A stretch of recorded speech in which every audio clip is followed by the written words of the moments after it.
샬롬, 사랑하는 이글스필드 가족 여러분, 주님께서 주신 좋은 날입니다.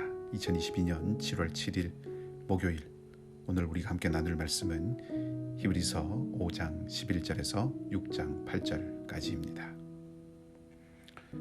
멜기세덱에 관하여는 우리가 할 말이 많으나 너희가 듣는 것이 둔함으로 설명하기 어려우니라. 때가 오래되었으므로 너희가 마땅히 선생이 되었을 터인데 너희가 다시 하나님의 말씀의 초보에 대하여 누구에게서 가르침을 받아야 할 처지이니 단단한 음식은 못 먹고 젖이나 먹어야 할 자가 되었도다. 이는 젖을 먹는 자마다 어린 아이니 의의 말씀을 경험하지 못한 자요 단단한 음식은 장성한 자의 것이니 그들은 지각을 사용함으로 연단을 받아 선악을 분별하는 자들이니라. 그러므로 우리가 그리스도의 도의 초보를 버리고 죽은 행실을 회개함과 하나님께 대한 신앙과 세례들과 안수와 죽은 자의 부활과 영원한 심판에 관한 교훈의 터를 다시 닦지 말고 완전한 대로 나아갈지니라. 하나님께서 허락하시면 우리가 이것을 하리라. 한번 빛을 보고 하늘의 은사를 맛보고 성령에 참여한 바 되고 하나님의 선한 말씀과 내세의 능력을 맛보고도 타락한 자들은 다시 새롭게 하여 회개하게 할 수 없나니 이는 그들이 하나님의 아들을 다시 십자가에 못 박아 드러내놓고 욕되게 함이라. 땅이 그 위에 자주 내리는 비를 흡수하여 밭 가는 자들이 쓰기에 합당한 채소를 내면 하나님께 복을 받고 만일 가시와 엉겅퀴를 내면 버림을 당하고 저주함에 가까워 그 마지막은 불사름이 되리라. 아멘. 갓 태어난 아이가 꼬물거리는 것을 보면 여간 사랑스럽고 귀엽지 않습니다. 예수님은 우리에게 어린아이와 같지 않으면 하나님 나라에 들어갈 수 없다고 하셨습니다. 그리고 친히 어린아이들을 안아주시고 축복해 주셨습니다. 어린아이와 같이 순전하고 전적인 신뢰를 가진 신앙은 좋은 것이지만 아기가 자라지 않으면 문제이듯이 늘 젖만 먹고 홀로 서지 못하는 어린 신앙은 위태로운 것입니다. 어린 신앙은 믿음도 지혜도 분별력도 자라지 못해서 자기 본능과 욕망에만 충실한 것을 말합니다.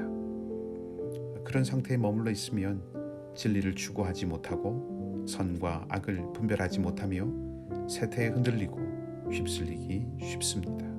오늘 히브리서의 기자는 바로 히브리서의 정중히 그러한 상태에 있다고 생각합니다.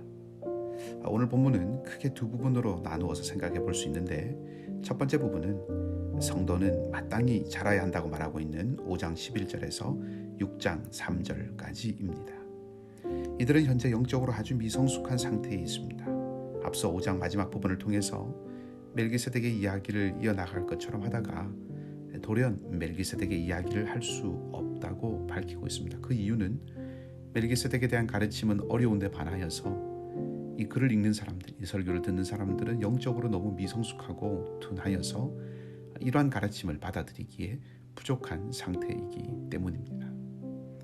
이 사람들은 오랜 신앙 경력에도 불구하고 아직 어린아이의 상태에 머물러 있을 뿐 아니라 오히려 말씀의 초보마저 다시 배워야 할 정도가 되었습니다.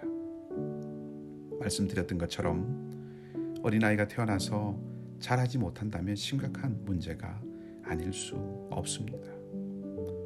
그래서 히브리서의 기자는 이들이 단단한 음식을 먹을 수 있는 영적으로 성숙한 자로 자라가야 한다고 권면하고 있는 것이죠. 그러기 위해서 필요한 것은 5장 14절에 있는 것처럼 지각을 지속적으로 사용해 나가는 법을 배워야 한다고 말합니다. 지각을 사용하여서 연단을 받는다는 이 말은 말씀을 이해하고 삶과 세상을 분별하는 영적인 훈련이 지속적으로 이루어져야 한다는 것을 의미합니다. 성도들은 마땅히 하나님께서 그들 안에서 이루시고자 하시는 그 완전함에 이르도록 자신을 복종시켜야 하는데 히브리서의 설교자는 자라가고자 하는 간절한 소망과 더불어 철저하게 말씀에 순종하는 그런 훈련을 통해서만 이것이 가능하다고 말하고 있습니다. 두 번째 부분은 6장 4절부터 8절까지의 말씀으로 성도의 삶은 계속해서 전진해 나가야 하는 삶이라는 것을 말하고 있습니다.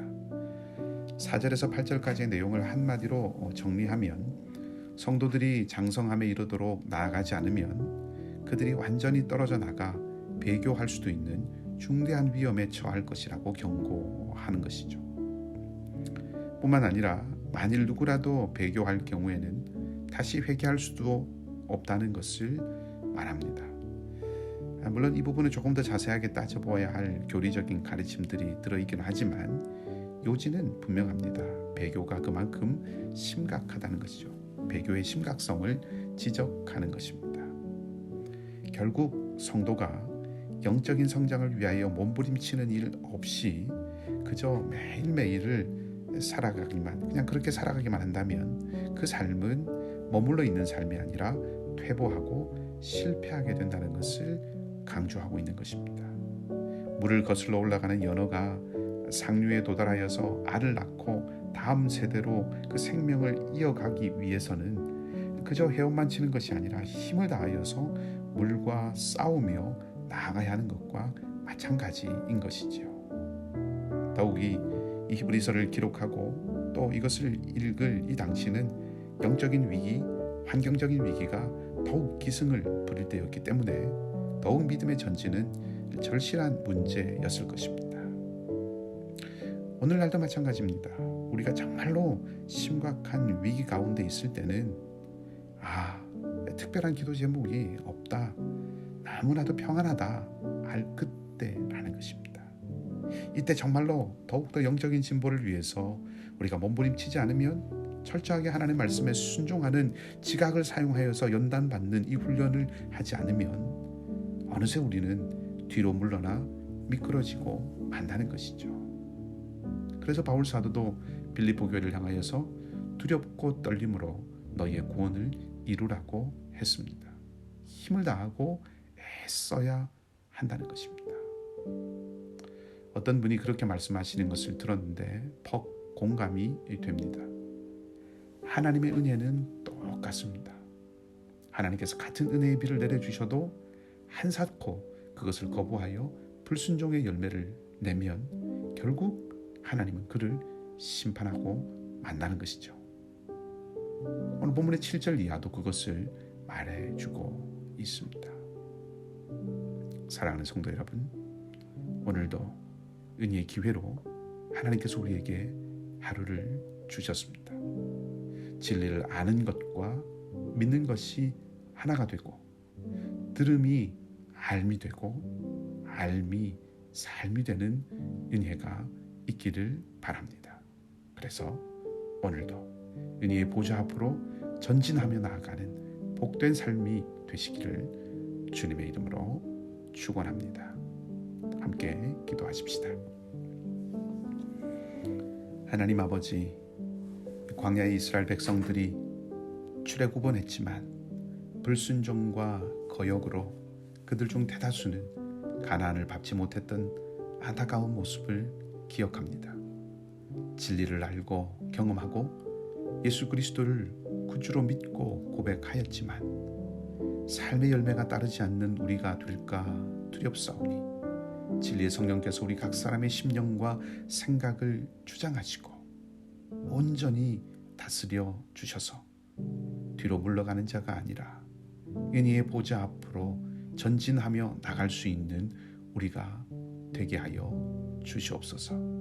하나님, 진리를 거스르고 하나님을 위한다고 하면서 실상은 자기의 배를 섬기는 많은 일들이 또 많은 이들이 보이는 이 세대 가운데서 우리를 잘 지키고 말씀 안에서 견고해져 갈 수 있도록 사랑하는 우리 성도들을 붙드시고 주님께서 친히 함께하여 주시옵소서. 사랑의 주님, 능력의 주님, 긍휼의 주님, 병든 자를 불쌍히 여기시고 죽은 나사로도 살리신 주님의 사랑을 의지하며 구하오니 연약한 우리 교우들과 병든 지체들의 자리에 주님의 능력의 손으로 안수하시고 삶에 지치고 상한 이들에게 새 힘과 능력을 더하여 주시며 삶의 여러 가지 질고와 도전들 앞에서 힘을 다해 싸우며 한 걸음 한 걸음 내딛는 사랑하는 교우들 가운데 주께서 함께 동행하시고 주님의 능력의 손으로 붙드시고 이끄시고 인도하여 주시옵소서. 오늘 하루의 삶도 주님께 맡겨드리오니 온전히 주님께서 친히 인도하여 주시고 우리와 함께하여 주시옵소서. 좋으신 주님 예수 그리스도 이름으로 기도하옵나이다. 아멘. 말씀을 기억하고 기도하시기 바라고요. 오늘도 주님과 함께 동행하는 복된 하루가 되시기를 주님의 이름으로 간절히 축복합니다.